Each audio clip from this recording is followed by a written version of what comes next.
Ah la famille, il fallait que je te fasse un débrief sur le match de Paris hier, Liverpool, Paris Saint-Germain. Oh. J'ai envie de rire gros, tu sais pourquoi je rigole? Il n'y a rien contre mon côté marseillais, ne commencez pas à me rendre fou les Parisiens. Maintenant c'est vrai que footballistiquement parlant, sur le papier c'est quand même un peu risant. On est quand même obligé de rigoler de cette situation. Cette situation, je le rappelle, que le Paris Saint-Germain surclasse tous ses adversaires en Ligue 1, sont déjà peut-être nommés aujourd'hui à la 4e ou 5e journée de championnat, sont déjà nommés champions de France. Pour moi, c'est simple, hein. 5 matchs, 5 victoires, c'est du jamais vu ce qui paraît. Donc ils iront faire quelque chose qui est déjà vu, être champion de Ligue 1. Ça, on s'en fout, on s'en fout. Maintenant, l'année dernière, si on se souvient bien, phase de poule en Ligue des Champions, ils ont pris un but. Oh, Paris, Paris, Paris. Cette année, ils tombent dans une poule où il y a vraiment du beau monde avec une vraiment belle équipe de Liverpool qui, justement, n'est pas là pour rigoler. Ils sont là pour rattraper un peu cette revanche de l'année dernière et se dire on va y aller au bout cette année. Ils avaient le potentiel, ils se sont séparés de pas mal de joueurs qui sont partis. On va se souvenir de celui qui est parti à Monaco. Un très bon joueur qui est parti là-bas. Ils avaient toujours Firmino. Et encore et encore. Donc derrière, il n'y a que des gros joueurs qui sortaient de Liverpool l'année dernière. Très grosse équipe de Liverpool. Ils ne sont pas allés au bout à cause de ce Sergio Ramos qui t'a fracassé le Mohamed Salah. Et bon, la victoire du Real qui justement sont impériales dans cette compétition. Maintenant, il faut que je te parle vraiment de cette défaite de Paris hier. Cette note catastrophique de Neymar. Parce que tu coûtes 220 millions, 200 millions d'euros, tu coûtes une tonne à Paris Saint-Germain. Mais gros, de jouer dans des petites équipes, tu risques de te brûler mon pote. Parce que Paris, c'est une petite équipe à la base. Il n'y a rien de contre les Parisiens et les Marseillais. Je suis en train de te dire que c'est une petite équipe Paris. C'est pas une grande Europe comme vous le croyez. C'est pas une grande Europe comme tout le monde essaie de le faire croire. C'est la capitale de la France, c'est une très grande ville, une très belle ville. Hein? L'équipe, c'est une belle équipe comme tous les autres de Ligue 1, mais c'est pas un grand club. Je tiens à dire aussi que Marseille aussi n'est pas un grand club d'Europe. C'est une grande équipe dans son pays.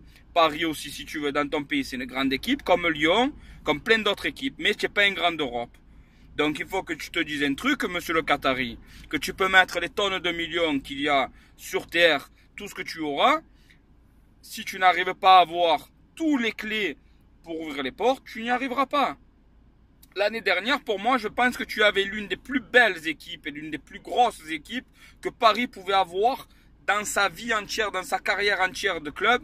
Paris n'aura pas une plus grosse équipe que l'année dernière. Pourquoi? Parce que cette année, elle s'est affaiblie, Paris, en recrutant des Bernard. Ce monsieur, en faisant des recrues justement avec des magouilles, des recrues de joueurs qu'on ne sait pas d'où ils viennent, mais ils coûtent des tonnes. Pourquoi? Parce qu'il y a des tonnes à Paris, on est prêt à lâcher des tonnes. Donc on récupère des joueurs qui servent à rien, qui n'existent pas, qui ont aucun palmarès, rien, ils servent à rien. Il y en a 2 de joueurs, je ne les connais pas, je ne les suis pas trop Paris. Mais voilà, Bernat il fait partie de ces joueurs. Donc hier, note catastrophique, 3. Il est pour le penalty, il se retrouve à faire un match pourri. Mais les gars, alors qu'à l'époque, quand tu avais récupéré Thiago Silva, tu avais récupéré tous ces grands défenseurs, Marquinhos, et tout, tu te disais, ça y est, il y a Thomas Meunier qui marque, les Parisiens qui l'enterrent quand ils like une photo de l'OM, tout ça pour des problèmes d'ego entre chaque ville. C'est rien, on s'en fout. Mais regarde, hier, il est encore présent, alors que ton Neymar, il fait pas un pli. Alors que ton Cavani, il fait pas un pli. Alors Mbappé, je te dirais, c'est un peu normal qu'il marque, il est numéro 9. Tu veux lui filer une médaille? Tu veux filer une médaille parce qu'il a mis un but. Ça y est, tu es un grand Mbappé. Tu as mis un but, ah, voilà, on est très content. Mais pour les tonnes de millions que tu as coûté, Mbappé, tu dois marquer plus qu'un but. Tu dois faire soi-disant briller ton équipe, comme le faisait Ronaldo avec le Real, comme le fait Messi avec le Barça. Donc, vu que vous êtes des soi-disant superstars, faites-nous briller votre équipe. Pour moi, je pense que vous ne faites pas un pli. Vous n'êtes pas à la valeur de ce qu'on vous a payé. Ce que le club vous a payé, parce que ce n'est pas mon équipe.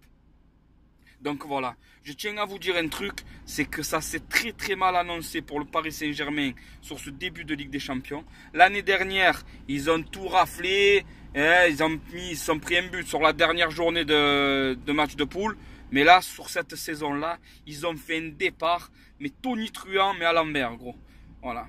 De perdre contre Liverpool, ça montre déjà que encore cette année, tu n'as pas les capacités pour. Monsieur Tuchel, là, le Tuche, l'entraîneur. À quoi tu sers? Nasser qui est là, qui dit que soi-disant tu es le meilleur entraîneur du monde. Mais t'as rongé. Voilà, tu es un entraîneur dans le monde, mais tu n'es pas le meilleur du monde. Il y a des très grands entraîneurs avant toi. Donc c'est très bien. Tu vas sûrement mener à la victoire ton équipe, c'est très bien. Mais il y a encore beaucoup de travail de fond, les gars. Avec l'argent, vous ne faites pas tout. Et je tiens à vous dire que faites vite pour la gagner, là, la Coupe d'Europe.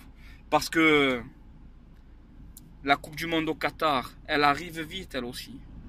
Et dès que la Coupe du Monde au Qatar elle sera passée, d'ici 1 ou 2 ans, je pense que Paris sera tragique. Donc, je vous souhaite que vous ne commencez pas à vous dire que je suis un anti-parisien. Je vous souhaite que vous gagnez la Coupe d'Europe. Voilà, je vous le souhaite pour votre bonheur. C'est très bien. Mais à l'époque où Marseille l'a gagné, que Bernard Tapie l'a payé, parce que je ne vais pas vous dire on l'a pas payé, allez c'est bon, on l'a payé la Coupe d'Europe. Mais on l'a payé moins cher que tous les millions que vous êtes en train de sortir pour vos Qataris, par rapport à vos joueurs superstars. Même si Tapie l'a payé la Coupe d'Europe, il a payé beaucoup moins cher. Donc, achetez-vous une étoile qui ne coûtera pas 420 millions d'euros entre Neymar et Mbappé. Et au moins, vous serez en grande Europe, peut-être. Nous, l'année dernière, personne nous attend. On se retrouve en finale, malgré nous, de l'Europa League. On se fait torturer, mais on est allé en finale d'une Coupe d'Europe l'année dernière. Très bien. Cette année, je ne pense pas qu'on y arrivera en tant que Marseillais. Mais voilà, donc je tiens à vous faire cette petite analyse, quand même, de cette pauvre équipe qui est Paris. Hein? Cette pauvre équipe, je pense, sur le terrain, je ne parle pas de l'éthique de Paris, je ne parle pas de l'écusson de Paris, mais je pense que malheureusement, vous avez pété le cerveau d'Areola en faisant venir Buffon en disant que c'était le numéro 1. Vous avez explosé le cerveau à Cavani quand vous avez fait que c'était une priorité au mercato, il n'est pas parti. Donc ces joueurs-là, quand il dit Maria, c'est la même chose. Vous voulez vous en débarrasser, ils ne sont pas partis. Mais à la fin, quand ils sont sur le terrain, ils n'ont pas envie de mouiller le maillot pour vous. Donc c'est pour ça que je parle de cette tragique équipe qui est sur le terrain et sur l'affiche, en compo. Je ne parle pas du maillot de Paris, je ne parle pas de l'équipe de Paris Saint-Germain et je ne parle surtout pas de la ville de Paris. Donc les abrutis qui comprennent rien à ce que je viens de dire, évitez de commenter. Mais ceux qui ont peut-être compris, mettez un pouce, commentaire, bien, mal, ce que tu veux, tu t'exprimes. Je ne suis pas ton père, mais exprime-toi. J'ai perdu 8 minutes de ma vie pour vous parler. Donc brave et bon coup, c'est pour moi. Et à bientôt la famille. Abonne-toi si ça te fait plaisir. Ciao le sang.